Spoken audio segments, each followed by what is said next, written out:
हर साल 17 मई को हाइपरटेंशन यानी हाई ब्लड प्रेशर के बारे में जागरूक करने के लिए वर्ल्ड हाइपरटेंशन डे मनाया जाता है।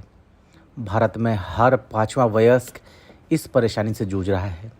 आखिर क्या है इसके लक्षण, क्या है ट्रीटमेंट और कैसे इससे बचा जा सकता है?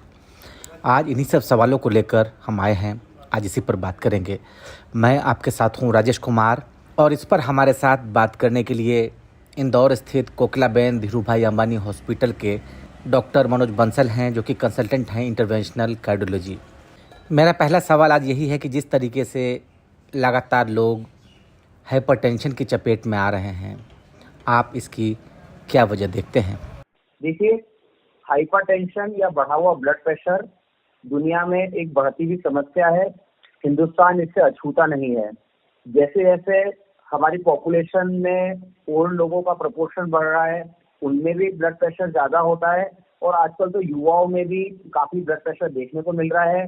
मैं बात करूं तो 50 वर्ष से ज्यादा उम्र के 50% लोगों को ब्लड प्रेशर होता है, और आंकड़े बताते हैं कि इन 50% में से सिर्फ 50% को ये पता होता है कि उन्हें ब्लड प्रेशर है, और जिन 50% को ये पता होता है कि उन्हें ब्लड प्रेशर है, उनमें से भी 50% कंट्रोल्ड है, उनका ब्लड प्रेशर लेवल कंट्रोल रहता है दवाओं पे।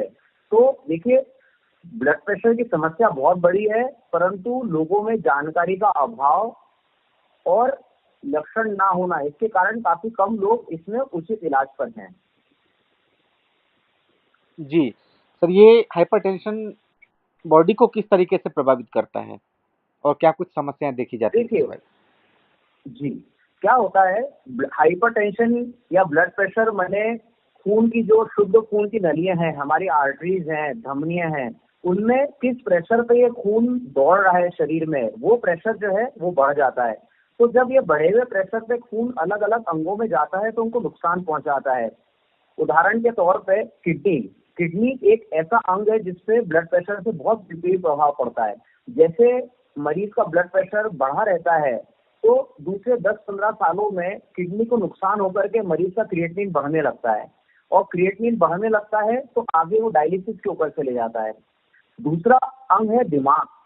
लकवे की संभावना बहुत बढ़ जाती है। यदि किसी व्यक्ति को ब्लड प्रेशर 160, 170, 180, इससे ऊपर उसका ब्लड प्रेशर लेवल जाता है, तो उसके दिमाग के अंदर कोई भी क्लॉट बन जाए या दिमाग के अंदर कोई नस फट करके ब्लीडिंग हो जाए, दोनों का रिस्क बढ़ते चला जाता है। और यदि हम ध्यान करें तो आज से 20-30 साल पहले जो हमारे बड़े बुजुर्ग होते थे, उसमें अधिकतर लोग जो है, हम पूछते थे कि उनको क्या हुआ, तो यही पता चलता था कि भाई उनको पैरालिसिस की शिकायत हो गई, क्योंकि उस समय और ज्यादा अभाव था जानकारी का। तो दिमाग को बहुत नुकसान करता है, आंखों को नुकसान करता है। धीरे धीरे आंखों की रोशनी कम होती चली जाती है जो लोग अपने ब्लड प्रेशर पर ध्यान नहीं देते। हृदय के यदि मैं बात करूं, मैं हृदय रोग विशेषज्ञ हूँ। दिल को खून देने वाली नलियों में भी ब्लॉकेज पैदा होते हैं, खासकर जहाँ पे नलियां विभाजित होती हैं, कोई नली से कोई शाखा निकलती है, उन सभी जगहों पे जो टर्बुलेंस है, मतलब जब खून ज्यादा प्रेशर पे दौड़ता है और वहाँ पे जहाँ पे टर्बुलेंस होता है, उन जगहों पे ब्लॉकेजेस पैदा हो जाते हैं। तो इस प्रकार से ब्लड प्रेशर लगभग शरीर के हर ही अंग को नुकसान करता है। जी, ये तो नुकसान की बात बताई सर आपने, लेकिन इसके क्या कुछ कारण हैं? अनुवांशिक कारण के अलावा हाई ब्लड प्रेशर के क्या क्या कारण देख रहे हैं आप? देखिए, ये एक जीवन शैली से जुड़ा रोग है। अब हमारी सबकी जीवन शैली बदल गई, एक सीडेंटरी लाइफस्टाइल है, उसमें फिजिकल एक्टिविटी बहुत कम हो चुकी है। तो फिजिकल एक्टिविटी का अभाव नंबर 1। नंबर 2, फास्ट फूड का हमारे जीवन में आ जाना।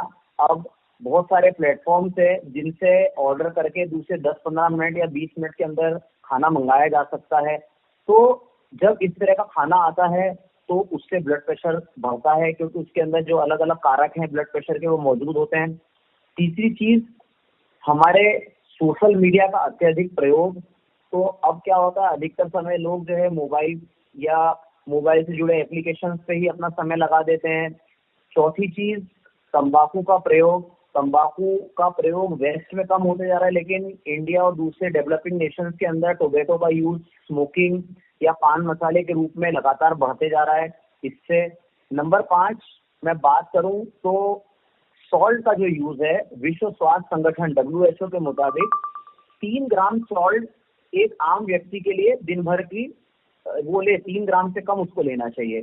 3 ग्राम से ज्यादा यदि नमक हम लेते हैं तो वो स्वयं में ब्लड प्रेशर में अपना योगदान देता है। तो इस प्रकार से फिजिकल एक्टिविटी का अभाव और इस तरह के भोजन को कंज्यूम करना जिसमें नमक ज्यादा है या जो घर से बाहर बना हुआ है, ये चीजें जो है ये बहुत बड़े कारण हैं ब्लड प्रेशर की जो ये बदलती हुई तस्वीर भारत में देखने को मिल रही है। जी सर, आजकल युवा काफी इसके चपेट में आ रहे हैं, उसकी क्या वजह देखते हैं आप? देखिए, युवा जो चपेट में आ रहे हैं उसका भी एक बहुत बड़ा कारण यही है कि युवाओं ने अपनी जीवन शैली बिल्कुल बदल दी है।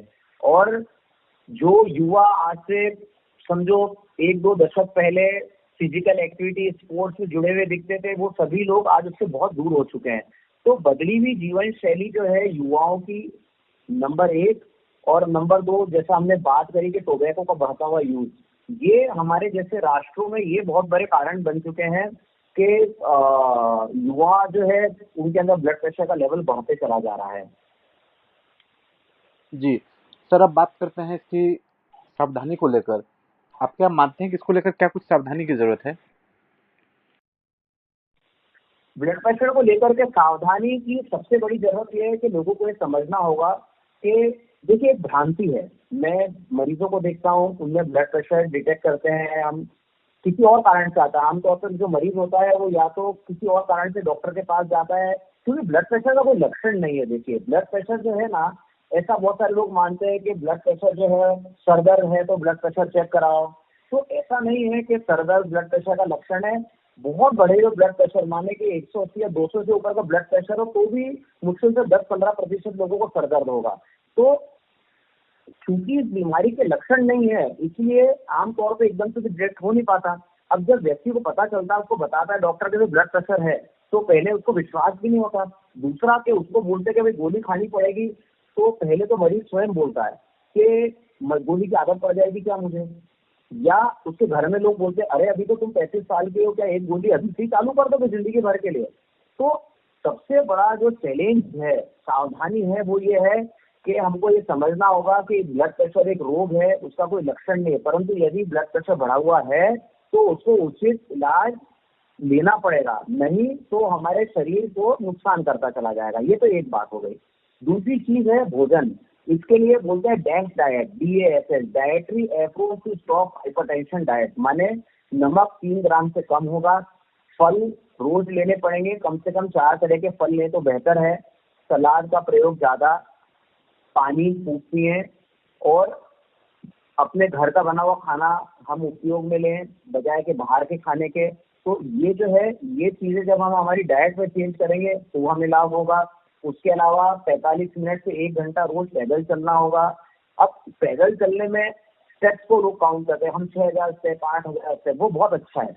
परंतु ब्लड प्रेशर का यदि हमें सामना करना है तो हमको एक सलंग, एट वन गो, हमको कम से कम 45 मिनट से 1 घंटा पैदल चलना होगा। ऐसा करने से उसमें लाभ होगा। दूसरा, यहाँ पे प्राणायाम बहुत इंपॉर्टेंट हो जाते हैं। भारत पूरे विश्व के लिए प्रणेता है योग और प्राणायाम का। तो हम स्वयं अपनी पद्धति में विश्वास रखें, प्राणायाम से बहुत ज्यादा लाभ मिलता है ब्लड प्रेशर के अंदर। तो उसका भी जिन लोगों को ये दिक्कत है उनको प्राणायाम का भी लाभ लेना चाहिए, मदद लेनी चाहिए। जी, एक सर आखिर सवाल और कि आपने ये तो बता दिया कि क्या कुछ इसमें एहतियात बरतने की जरूरत है, लेकिन जिसको ऑलरेडी हो चुका है तो उसको कैसे कम किया जा सकता है, और जीवन शैली में किस तरीके से लोग बदलाव कर सकते हैं ताकि उसको कम किया जाए? जी, देखिए, जिसको हो चुका है उसको अपने ब्लड प्रेशर को रोज दिन में 1 से 2 बार मेजर करना चाहिए। जब वो ऐसा करेगा हफ्ते से 10 दिन तक, तो उसको पता चलेगा कि दिन के किस समय उसका ब्लड प्रेशर ज्यादा है, या कि उसका ब्लड प्रेशर ऐसा तो नहीं कि कम है, मतलब कुछ समय पे कम है। तो उसको दवाई की क्या मात्रा उपयुक्त है उस व्यक्ति के लिए, वो उसको पता चलेगी जब वो ब्लड प्रेशर को रेगुलरली मेजर करेगा। फिर उस मेजरमेंट के हिसाब से उसको अपने डॉक्टर को दिखा करके दवाएं लेनी चाहिए, और साथ में जीवन शैली को चेंज करना चाहिए। जीवन शैली में बदलाव करेंगे तो तुरंत नहीं, पर हाँ 3 से 6 महीने के बाद वो ये महसूस करेगा कि उसकी दवाओं की जो डोज थी, उसकी रिक्वायरमेंट, वो दवाओं की कम होती चली जा रही है। तो जैसे दवाओं की रिक्वायरमेंट कम होती चली जाएगी और बेहतर बेहतर मरीज महसूस करेगा जैसे वो जीवन शैली फिजिकल एक्टिविटी करेगा, खाने के अंदर चेंजेस कर देगा, योग प्राणायाम करेगा, ये सब जब करेगा तो उसको, और साथ के साथ ना सिर्फ ब्लड प्रेशर बल्कि जो दूसरी जीवन शैली से जुड़े रोग है, माने डायबिटीज, कोलेस्ट्रॉल, मोटापा, इन सब में भी उसको इन्हीं मेजर्स से काफी लाभ मिलेगा। तो एक परिवर्तित जीवन शैली के साथ मरीज के अंदर बहुत पॉजिटिव बदलाव आएंगे। तो जाहिर तौर पर इससे निपटने के लिए जागरूकता ही एक बड़ा विकल्प है।